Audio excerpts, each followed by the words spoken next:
गाबोनो बड'फा उपेन्द्रनाथ ब्रह्मनि 67थि जोनोम सान आरो बे जन्म जयन्तीखौ जोङो दुलाराय बर' फरायसा आफादा थुलुंगापुरि बिथांनि जि फबनाय जायगा बेयाव जोङो बोसोरफ्रोमबो खुंबोदों आरो सारा आसाम नाङै रायजो राजाखौ माहारिनि गासैखौबो जों हांख्रायनायनि गेजेरजों माहारि आफादफोरनि बाहागो लानायनि गेजेरजों एबसुआ जोङो फरायसा सान हिसाबै खुंबोबाय थादों आरो बे फरायसा सानखौ मर्यादा बड'फानि जि आदर्श बड'फानि माहारिनि फारसे गेरेमसा माहारि दानायनि जि मोन्थोर बेखौ जुगामि आरो बास्तबाव मावफुंनो थाखाय जोङो काउन्सिल सरकारखौ स्कुल कलेज इउनिभार्सिटियाव स्टुडेन्टफोरखौ लानानै अबजार्भ खालामनांगौ होननानै जों दाबि होबोदोंमोन। बिथांमोना थांनाय बोसोरनैनिफ्राय बेखौ मावबोगासिनो दङ। प्रमद बर'नि दैदेननाय बिटिआर काउन्सिल सरकारा बे खामानिखौ मावबोदों।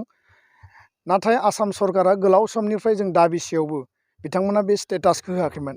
दिनै बिथांखौ रायजिक मर्यादा माने स्टेट अफ द अनार होनानै आसाम नाङै दुलाराय बर' फरायसा आफादनि दाबि बर' माहारिनि लुबैनाय हास्थायनाय आरो जों बयनिबो मर्यादा आदर्शनि जि सुबुं बड'फाखौ दिनै बिथांमोना गाबोननि सानाव गिबि खेबनि थाखाय कलेज इउनिभार्सिटियाव कुइज कम्पिटिशन डिबेट कम्पिटिशन बायदिसिना माने डिसकासन आरो मर्निं एसेम्ब्लियाव स्कुल इउनिभार्सिटियाव कलेजाव बड'फानि मुसुखायाव बिबार बावनाय हाबाफारि लानानै फरायसानि रिलेटेड माखासे स्किम फोसावनानै कलाक्षेत्रआव बिथांमोना स्टेटआ हाबाफारि लादों। गासै अल अभार आसामाव बिथांमोना हाबाफारि लादों। जों बिथांमोनखौ साबायखर आरो धन्यबाद होदों। गिबि मन्त्रि मानगोनां डक्टर हिमन्त बिश्व शर्मा बिथांखौ आरो सरकारखौ जोङो साबायखर बावदों। प्रमद बर' बिथांखौबो साबायखर बावदों। बिथांमोनाबो जिहेतु प्रप'जेल हरदोंमोन आरो बे बर' हारिनि आरो एबसुनि दाबिमोन। दा बेखायनो जाहाथे बयबो मर्यादापुर्न बे हाबाफारिया जोबथों आरो बड'फाखौ मुलुगनि दरबाराव लांनायनि थाखाय दुलाराय बर' फरायसा आफादा मोनसे क्लियार काट एजेन्डा दङ। जेरैबायदि लासित बरफुकनआ 400 बोसोरनि सिगां जोनोम जादोंमोन, नाथाय दिनै लासित बरफुकनखौ 400 बोसोर जन्म जयन्ती खुंदों। नेसनेल लेभेलाव इन्टारनेसनेल लेभेलाव आसाम सरकारा लांनो नागिरदों। बड'फाखौनो बेबायदि नेसनेल इन्टारनेसनेल लेभेलाव जों लांनांगोन। गोग्लैसोनाय गादबजानाय नासयजानाय सोबख'जानाय हारिनि सासे दैदेनगिरि, बे बर' हारिनिल' दैदेनगिरि नङा, बर'नि आंगो गुबै दैदेनगिरि जासे जानानैबो बे गोग्लैसोनाय नासयजानाय गादबजानाय हारिनि दैदेनगिरिमोन।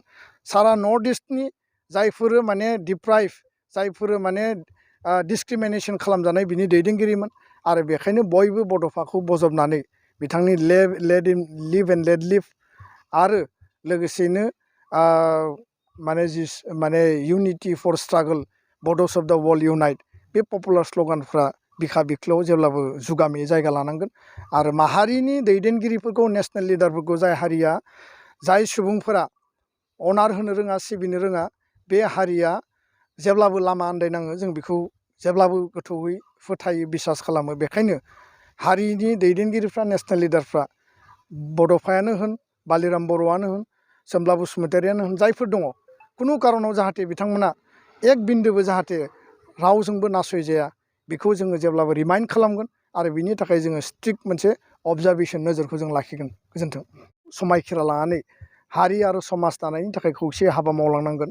गुबुन फारसेया जाबाय बिथांनि जिखिनि हाबा मावलांनाय बेखौ जुगामि खालामनायनि थाखाय उदालगुरि जिल्ला एबसु हरिसिंगा दख'रा एबसु न'खरनि ट्रास्ट आरो गामिनि सुबुंजों लोगोसे दुलाराय बर' फरायसा आफादा बिथांनि मुङाव समायना मोनसे पार्क बानायनानै बिथांनि स्टेचु अडिट'रियाम लाइब्रेरि बेबायदि बानायनानै जुगामि खालामनायनि थाखाय जोङो प्लेनिं पलिसि लादों आरो बिनि थाखाय जों सरकारखौ खावलायबोदों।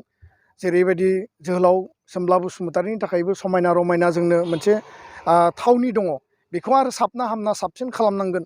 बड'फा उपेन्द्रनाथ ब्रह्म, कनकेश्वर नार्जारि, बानेश्वर बसुमतारि आरो गोबां बिर जोहोलाव जोहोलावजो दङ। बिथांमोनखौ जों जेब्लाबो अरायबो जुगामि खालामनांगोन।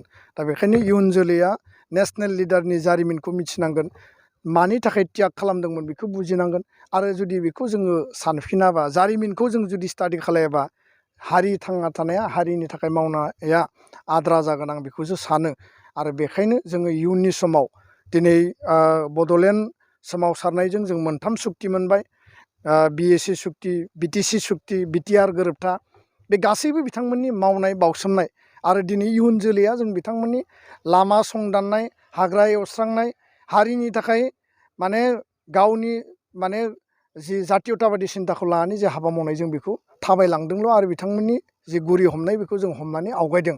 दा बेखायनो नैबे एकर्डनि गेजेरजों मुंख्लं न'खरनो जि 201 परियालनि जि मोनसे लिस्ट फैदों 10,05,00,000 थाखा जि अनसुंथाइ होनांगौ बेखौ जाहाथे सरकारा गोख्रैनो मावनानै होयो। खारन बे फैसाया सेंसन जानानै फैबाय जों मिथिनायाव, आरो दाख्लै प्रिन्सिपाल सेक्रेटारि बिथांजों सावरायदों। आरो गासै मुंख्लङा रावबो जाहाथे बन्सित जाया, रावबो जाहाथे थालाङा। दा बिनि फारसे जोङो दुलाराय बर' फरायसा आफादा स्ट्रिक्ट जोङो नोजोर होगोन।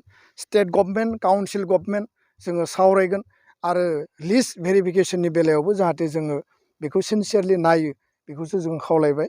बालिराम बर'नि मुङाव जिखिनि हाबा मावलांनांगौ दुलाराय बर' फरायसा आफादा बेखौ जोङो मावलांगोन। आरो बे जाहाथे खुनु खारनाव माने इयुन जोलैया बेखौ मिथियालासिनो थाया, बेखौ मिथिहोनायनि थाखाय जोङो रोखायै आबुङै हाबा मावलांनांगोन। आं बेखिनि बाथ्राखौनो फोरमायो।